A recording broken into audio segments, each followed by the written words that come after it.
जय श्री राधे, जय श्री कृष्ण। भक्तजनों, आइए आरंभ करते हैं आज की कथा। भगवान के परम भक्त हुए श्री रैदास जी। वह एक छोटी सी कुटी में रहते थे। एक दिन गंगा स्नान करते समय उन्हें ठाकुर जी की एक प्रतिमा प्राप्त हुई। रैदास जी मूर्ति को ले आनंदित हो गए। उन्हें अपने ठाकुर जी को तीर्थ भ्रमण कराने की इच्छा हुई, पर इतना सक्षम न होने के कारण उन्होंने घर के हर कोने, खिड़की, दरवाजे, अन्य स्थानों को तीर्थों के नाम दे दिए। कभी कहते, चलो ठाकुर जी आज बद्रीनाथ चलते हैं। ओहो, कितनी ठंड है यहाँ, चलो गर्म कपड़े पहनाता हूँ आपको। ठाकुर जी आज जगन्नाथपुरी चलें क्या? ओहो, यहाँ तो बड़ी गर्मी है, यहाँ तो आपको ठाकुर जी, ओहो आपको पंखा जपता हूँ, सूती कपड़े पहनाता हूँ। ऐसे ही घर के भीतर अलग अलग दिशाओं में घुमाते और आनंदित होते। खूब ठाकुर सेवा करते, उन्हें तरह तरह के भोग पवाते और प्रसन्न चित्त रहते।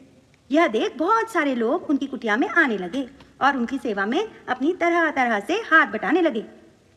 यह देख कई ब्राह्मण उनसे चिढ़ गए और सोचने लगे कि इन ठाकुर जी को तो मंदिर में स्थापित कराना चाहिए, वहीं खूब चढ़ावा चढ़ेगा। इसी सोच के साथ वे राजा के पास गए और वहां जाकर बोले कि महाराज, रैदास जी ने अपने घर में ठाकुर जी रखे हैं, वह तो उसके पास नहीं, हम ब्राह्मणों के पास होनी चाहिए, हमें ही उनकी सेवा का अधिकार मिलना चाहिए।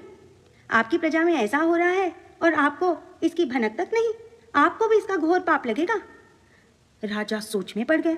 राजा ने रैदास जी को बुलवाया और ठाकुर जी को ब्राह्मणों को देने को कहा। रैदास जी बोले, अगर ऐसी ही बात थी तो ठाकुर जी मुझे ही क्यों मिले, इन ब्राह्मणों को क्यों नहीं मिले? ठाकुर जी ने जब भेद नहीं किया तो आप लोग क्यों कर रहे हैं? अब राजा बोला, पर निष्कर्ष तो कुछ निकालना ही पड़ेगा ना। ठाकुर जी का सिंहासन बीच भवन में रखा गया, उस पर ठाकुर जी की प्रतिमा बिठाई गई। एक तरफ ब्राह्मण बैठे और दूसरी तरफ रैदास जी।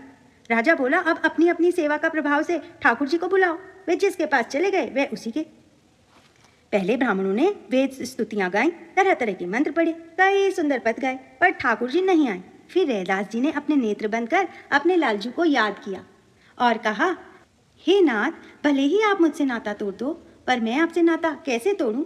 भले ही आप इन ब्राह्मणों के पास चले जाओ, इनके पास तो सुंदर सुंदर वाणी, सुंदर सुंदर स्तुतियां, सुंदर सुंदर सेवा के प्रकल्प हैं, इनके पास आप ज्यादा प्रसन्न रहोगे। लेकिन हे नाथ, मेरे जैसे तो आपके पास हजारों हैं, पर मेरे पास तो आप एक ही हो ना।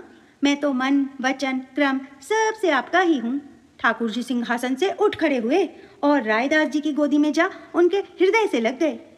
ये है भक्ति। भक्त वत्सल भगवान की जय। आज की कथा बस यहीं तक।